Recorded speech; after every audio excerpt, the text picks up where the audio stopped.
Halo,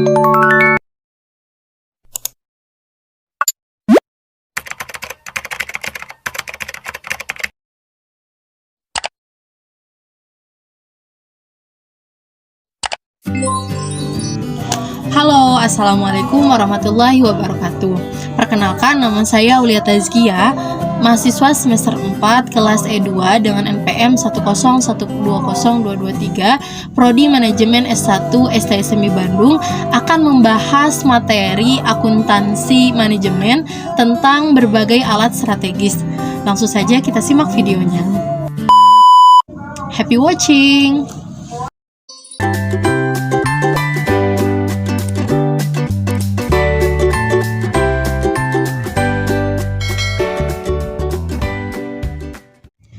Baik semuanya, kita akan masuk pada pembahasan berbagai alat strategis. Nah, materi ini ada pada mata kuliah akuntansi manajemen semester 4. Lalu kita masuk pada pembahasan yang pertama, yang paling awal.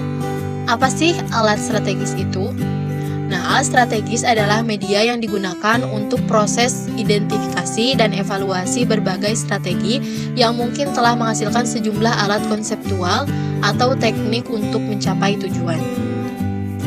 Kemudian, apa saja sih alat strategis itu? Nah, yang akan kita bahas ada 4 alat strategis. Yang pertama, balance scorecard. Yang kedua adalah 5-4 strategi. Yang ketiga, product life cycle. Dan terakhir adalah total quality management. Nah, pembahasan pertama kita akan mengenal balance scorecard.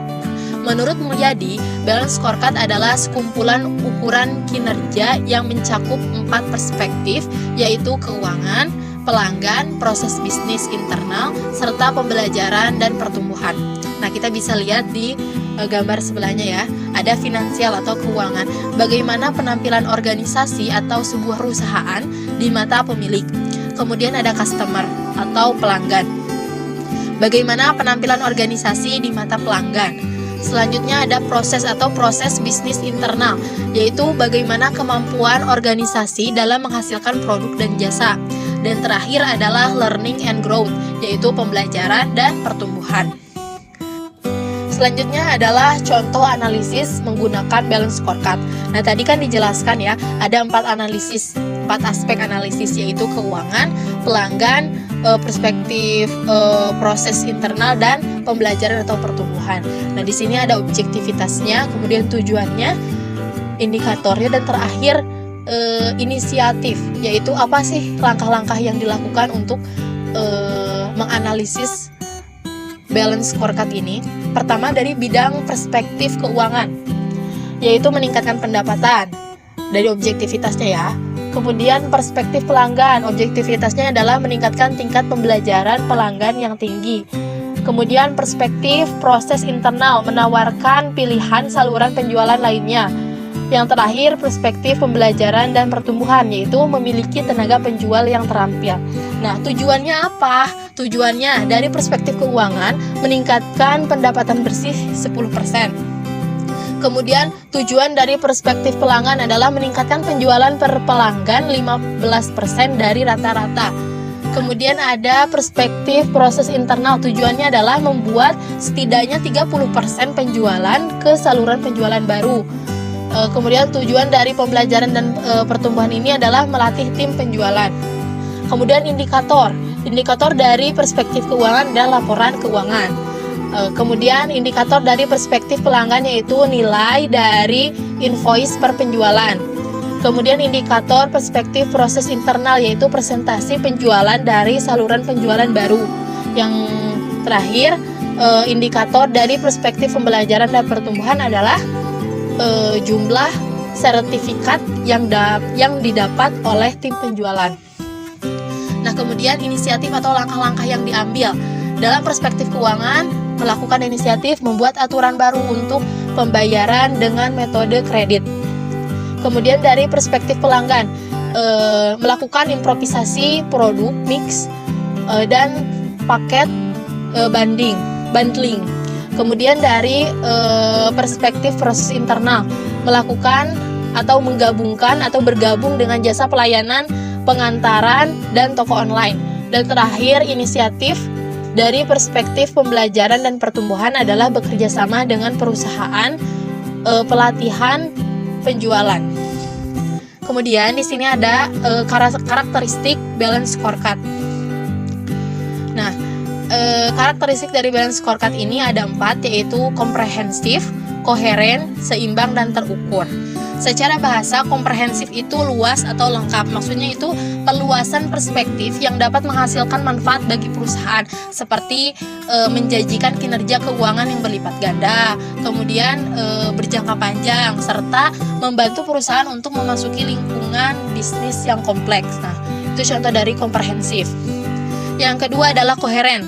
Nah, koheren itu secara bahasa adalah berhubungan, yaitu setiap sasaran yang ditetapkan dalam perspektif non-keuangan harus memiliki hubungan sebab akibat dengan sasaran keuangan, baik secara langsung maupun tidak langsung.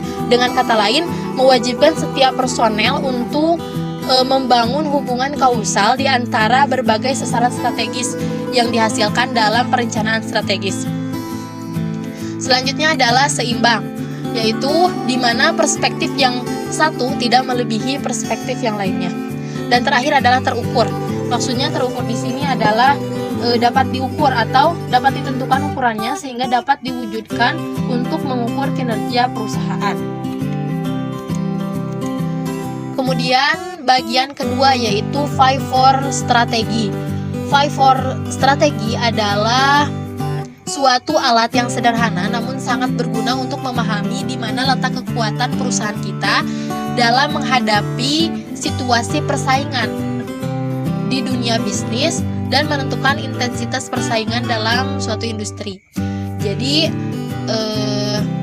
pada pembahasan 5-4 strategi, kan 5-4 strategi itu secara harfiah, secara arti kata yaitu strategi 5 kekuatan, di mana kekuatan-kekuatan yang 5 ini dapat diketahui melalui situasi persaingan. Apa saja sih persaingan ini? Yang pertama adalah threat of new entrants, yaitu hambatan bagi pendatang baru. Yang kedua adalah bargaining power of supplier, yaitu daya tawar pemasok. Yang ketiga adalah bargaining power of buyer, yaitu daya tawar pembeli. Yang keempat adalah threat of substitutes, yaitu hambatan bagi produk pengganti. Dan terakhir adalah rivalry among existing competitors, yaitu tingkat persaingan dengan kompetitor. Nah, itulah ancaman-ancaman, ya 5 ancaman, yang dari 5 ancaman tersebut kita dapat mengetahui di mana letak kekuatan kita. Lalu, strategi apa yang harus dilakukan untuk menghadapi berbagai ancaman ini? Nah, jenis strategi bersaing menurut Michelle Porter yaitu ada 5. Pertama adalah strategi biaya yang rendah, yaitu upaya memproduksi produk standar dengan biaya per unit yang sangat rendah. Yang kedua, yang tadi strategi pembedaan produk dan jasa, yaitu menciptakan perbedaan antara produk dari perusahaan dengan produk-produk dari perusahaan pesaing dan menemukan keunikan tersendiri dari perusahaan kita. Yang selanjutnya strategi inovasi, yaitu menyediakan produk atau jasa dengan inovasi terbaru agar dapat berkompetensi atau berkompetisi dengan perusahaan lain. Selanjutnya strategi tumbuh, yaitu berekspansi keluar wilayah, bergerak di wilayah regional maupun global, sangat berguna dalam memasarkan produk. Yang terakhir strategi kerjasama, yaitu membuat hubungan kerjasama yang menguntungkan dengan pemasok atau perusahaan lain. Nah, kita masuk ke pembahasan ketiga, yaitu produk life cycle. Nah, produk life cycle adalah tahapan-tahapan proses perjalanan hidup suatu produk, mulai dari perkenalannya kepada pasar atau market sehingga pada akhirnya hilang di pasar. Jadi dari awal munculnya produk sampai produk itu bisa hilang di pasaran. Sehingga untuk memperpanjang umur hidup suatu produk, produsen harus bekerja keras melakukan berbagai strategi agar produknya dapat bertahan lebih lama di pasaran. Oke, nah kita bisa lihat ya gambar di slide-nya. Ini adalah tahapan siklus hidup produk. Nah, yang warna biru ini adalah perkenalan. Maksudnya itu adalah memperkenalkan produk baru kepada market. Nah, ini awal mula produk muncul di pasaran. Kemudian setelah perkenalan, ada warna hijau adalah perkembangan. Jadi pada masa itu produk diperkenalkan, kemudian sudah dikenal dan diterima oleh konsumen. Nah, yang warna kuning adalah masa atau siklus hidup produk saat menginjak kedewasaan, di mana omset penjualan mulai melambat, terus bersaing dengan ketat dan berjuang merebut pangsa pasar dengan pesaing. Nah, ini mulai pada titik puncak ya. Ini adalah titik puncaknya. Kemudian mengalami penurunan. Nah, di mana penjualan dan keuntungan menurun. Apabila tidak melakukan strategi apapun, maka produk hilang di pasaran. Nah, inilah siklus atau tahapan hidup produk. Selanjutnya adalah sudah mengetahui kan alur produk itu dari mulai muncul sampai bisa hilang. Nah, apa sih strategi yang harus dilakukan agar si produk itu tetap bertahan di pasaran? Nah, ini adalah strategi perpanjangan. Ada 5. Yang pertama adalah menambah fitur baru pada produk saat ini atau memperbaharui lah. Kemudian yang kedua adalah menjelajahi pasar-pasar baru atau menjual produk ke luar negeri. Yang ketiga adalah memperbarui kemasan. Jadi kemasannya dibuat lebih menarik. Kemudian periklanan, menambah pengguna baru dan mengingatkan pengguna lama. Dan terakhir, menurunkan harga untuk menarik pelanggan baru. Dan yang terakhir adalah bagian keempat, kita akan membahas Total Quality Management atau biasa disebut dengan TQM. Nah, Total Quality Management adalah suatu sistem manajemen kualitas yang berfokus pada pelanggan atau customer focus dengan melibatkan semua level karyawan dalam melakukan peningkatan atau perbaikan yang berkesinambungan atau secara terus-menerus. Nah, penilaian kualitas produk itu dapat dilakukan berdasarkan 7 kriteria. Menurut Vincent Gesper, dimensi untuk menganalisis karakteristik kualitas produk yaitu, yang tadi kan ada 7. Pertama, kinerja, yaitu karakteristik utama yang dipertimbangkan pelanggan ketika ingin membeli sesuatu. Yang kedua, yaitu ciri-ciri atau keistimewaan tambahan, karakteristik sekunder atau pelengkap. Yang ketiga adalah keandalan, yaitu karakteristik yang merefleksikan kemungkinan tingkat keberhasilan dalam penggunaan suatu produk. Yang keempat adalah daya tahan, yaitu berkaitan dengan berapa lama produk tersebut dapat terus digunakan. Yang kelima adalah kemampuan pelayanan, berkaitan dengan kecepatan, kesopanan, kompetensi, kemudahan, serta penanganan keluhan yang memuaskan.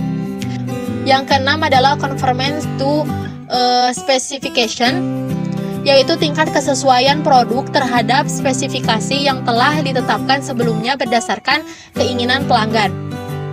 Yang ketujuh adalah estetika atau daya tarik produk terhadap panca indera. Nah, inilah 7 karakteristik untuk menganalisis kualitas produk.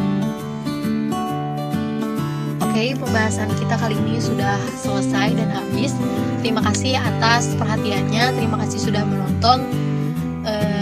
Mohon maaf bila masih ditemukan banyak kekurangan atau ada kesalahan baik dari materinya atau dari ucapan saya. See you on next video.